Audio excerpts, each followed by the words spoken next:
Cronin अत्यंत निर्धन थे। पुस्तकों की रॉयल्टी या तो प्रकाशक हड़प जाते अथवा क्रोनिन को उनके हक से कम 2 क्रोनिन बहुत सीधे थे। प्रकाशकों से लड़ाई कर अपना हक लेना उन्हें नहीं आता था, अतः गरीबी में उनका जीवन बीत रहा था। इसी गरीबी में जैसे तैसे उन्होंने चिकित्सा की पढ़ाई पूर्ण की और डॉक्टर बन गया। जब वे चिकित्सा के क्षेत्र में आए तो कुछ लोगों ने उन्हें इसके जरिए पैसा कमाने का तरीका बताया। वे लोगों की बातों में आकर मरीज से मोटी फीस वसूलने लगे।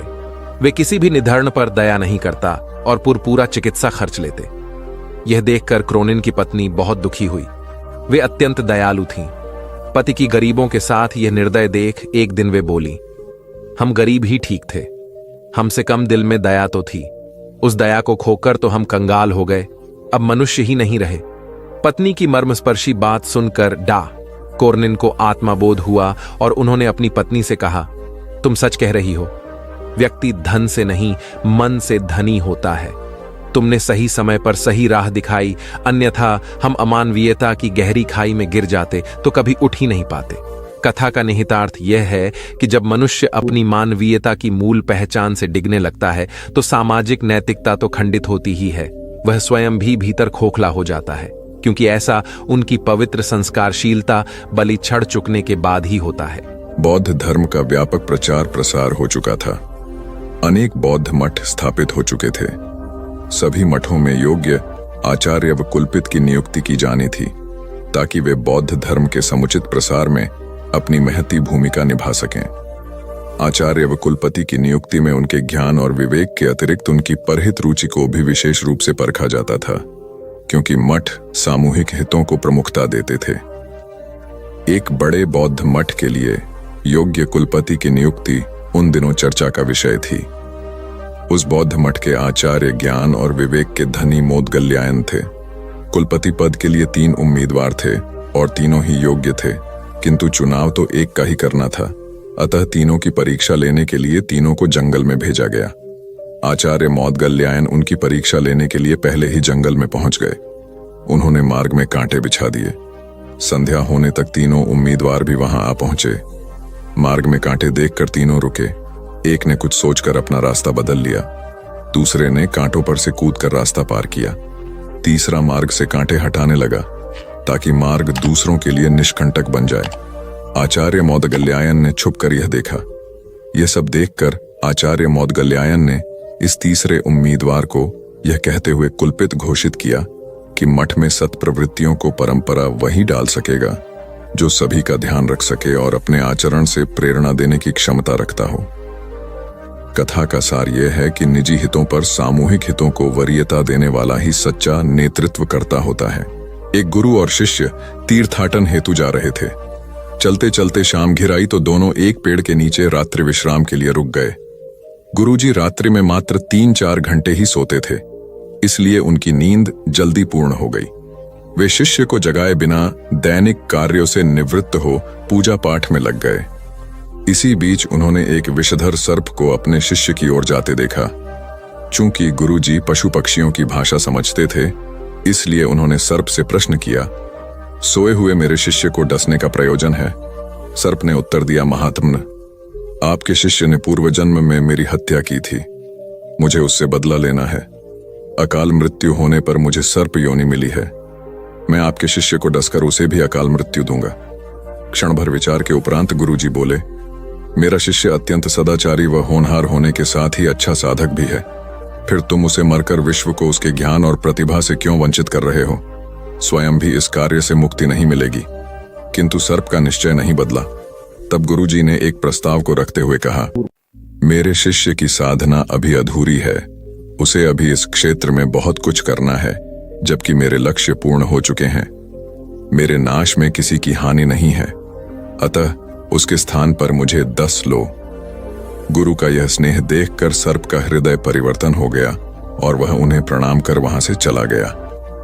वस्तुतः गुरु की गुरुता न केवल शिष्य को ज्ञान देने में, बल्कि उसे पूर्ण परिपक्व होने तक उसकी रक्षा करने में निहित है। स्वामी विवेकानंद के प्रवचन ज्ञान युक्त और तर्क आधारित होते थे। ज्ञान, भक्ति और कर्म विषयक जटिल से जटिल प्रश्नों का समाधान स्वामी जी अपनी सहज मेघा से कर देते थे। जिज्ञासुओं का जमावड़ा उनके आसपास हमेशा लगा रहता था। प्रवचन के दौरान या प्रवचन समाप्ति के उपरांत भी कई बार ऐसा होता था कि जिज्ञासुओं की ओर से प्रश्न आते रहते और स्वामी जी उन प्रश्नों का संतुष्टिजनक उत्तर देते। एक बार स्वामी जी अपने प्रवचन में भगवान के नाम की महत्ता बता रहे थे। यह सुनकर एक व्यक्ति ने तर्क दिया, शब्दों में क्या रखा है स्वामी जी, उन्हें रटने से क्या लाभ होगा? तब स्वामी जी उसे प्रमाण सहित समझाने के उद्देश्य से नीच, जाहिल, मूर्ख आदि अपशब्दों से संबोधित किया।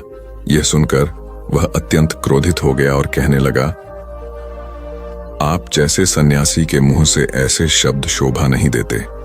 आपके इन कुवचनों से मुंह बहुत आघात पहुंचा है।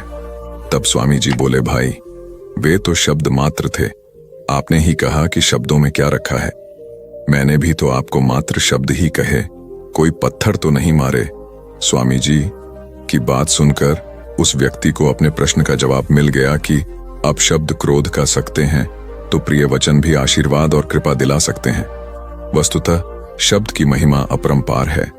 अप्रिय वाणी मर्मभेदी होती है और मधुर वाणी मरहम का काम करती है। इसलिए प्रथम स्थिति में अपयश और दूसरी स्थिति में सम्मान व शुभाशीष मिलती है। एक जंगल में 3 दोस्त बड़े आनंद से रहते थे, कछुआ, हिरण और कौआ। जंगल में सभी प्रकार के प्राणी और पक्षी भी रहते थे, लेकिन उनके जैसा कोई न था। एक दिन हिरणी बोली, अरे वही बैठे बैठे मैं बोर हो गई हूं, चलिए कोई ऐसा खेल खेलते हैं जिसमें सभी को मजा आ जाए। कछुआ और कौआ बोला, हाँ दोस्तों, वही बैठे बैठे का खेल खेलकर बोर हो चुके हैं, अब कुछ नया खेल खेलेंगे। कौवे को हिरण बोली, ठीक है, तो तुम एक बड़े से पेड़ पर बैठकर आंखें बंद करके 10 तक गिनती करो और हम दोनों छुपेंगे। उसके बाद तुम हमें ढूंढना। ढूंढने पर जो भी पहला मित्र दिखेगा वो तुम्हारी जगह पर 10 तक गिनती करेगा और तुम छुप जाना। कौआ गिनती करने लगा, हिरण और कछुआ छुपने लगे। इसी तरह खेल चलता रहा। जब खेल खेलकर तीनों मित्र थक गए तब एक जगह बैठकर बातें करने लगे। उतने में एक शिकारी वहां से गुजर रहा था। तभी उसकी नजर हिरण, कौआ और कछुए पर पड़ी। शिकारी ने जैसे ही तीनों मित्रों को देखा उन्हें पकड़ने के लिए दौड़ा। खतरे का आभास होते ही हिरण और कौआ रफू चक्कर हो गए, यानी कि वहां से भाग गए। कछुए को आभास हुआ, परंतु कछुए की चाल धीरे होने के कारण शिकारी के हाथ लग गया और शिकारी उसे अपने कपड़े में बांधकर ले जाने लगा। शिकारी मन ही मन खुश हो गया, हिरण नहीं तो कछुआ ही सही, रात का तो प्रबंध हो गया।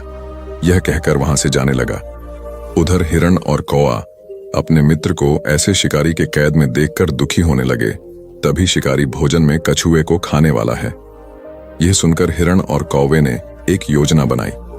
कौवे ने हिरण को कहा कि जैसे ही शिकारी यहां से जब जाने लगेगा तब तुम उसके सामने जाना।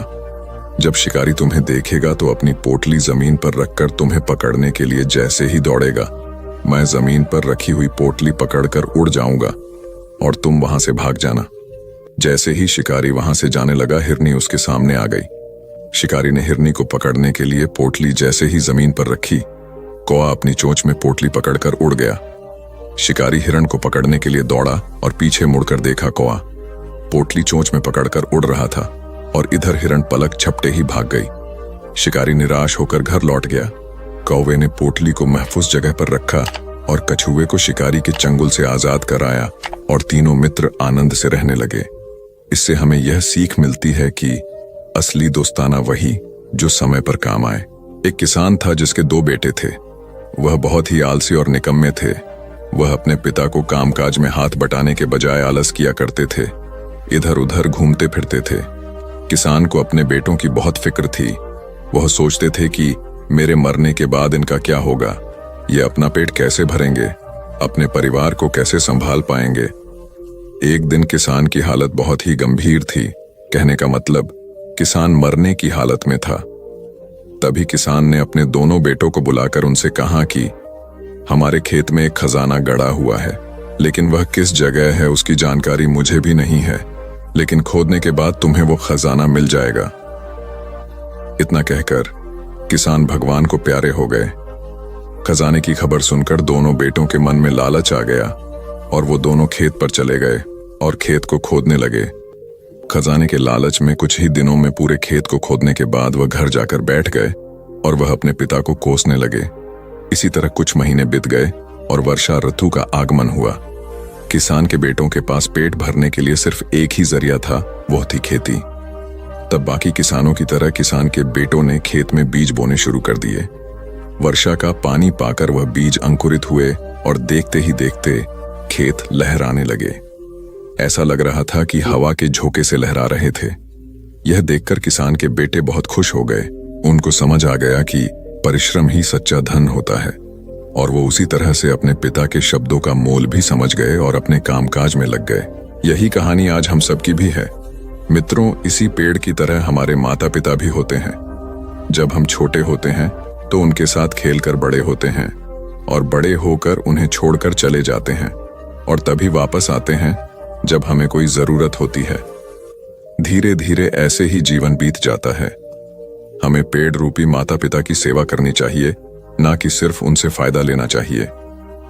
इस कहानी में हमें दिखाई देता है कि उस पेड़ के लिए वह बच्चा बहुत महत्वपूर्ण था, और वह बच्चा बार बार जरूरत के अनुसार उस सेब के पेड़ का उपयोग करता था, ये सब जानते हुए भी कि वह उसका केवल उपयोग ही कर रहा है। इसी तरह आजकल हम भी हमारे माता पिता का जरूरत के अनुसार उपयोग करते हैं, और बड़े होने पर उन्हें भूल जाते हैं।